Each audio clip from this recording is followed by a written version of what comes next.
শুভ দুপুর বন্ধুরা।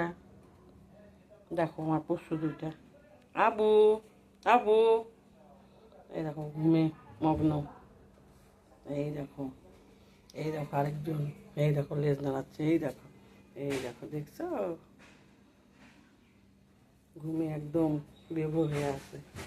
তো চলো বন্ধুরা, কি রান্নাবাড়ি করলাম তোমাদের দেখাই।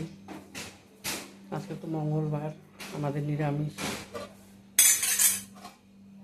তো এখানে করলাম বন্ধুরা, প্রত্যেকদিন মটরের ডাল খাই, আজকে ছোলার ডাল করলাম। এই দেখো ছোলার ডাল তো বেশি গলাইলে ভালো লাগে না না।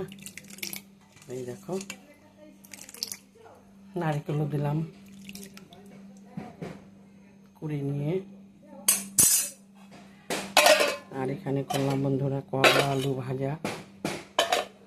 আর এখানে করলাম সোয়াবিনের তরকারি বন্ধুরা, আলু দিয়ে কোয়াশ দিয়ে নিরামিষ। নামানোর আগে ঘি গরম মশলা দিলাম, আর সঙ্গে লেবু কেটে রাখছি। আজকে নিরামিষ খাওয়া দাওয়া এই দিয়েই সারবো। তোমরাও খাওয়া দাওয়া খাও, সবাই ভালো থেকো সুস্থ থেকো বন্ধুরা।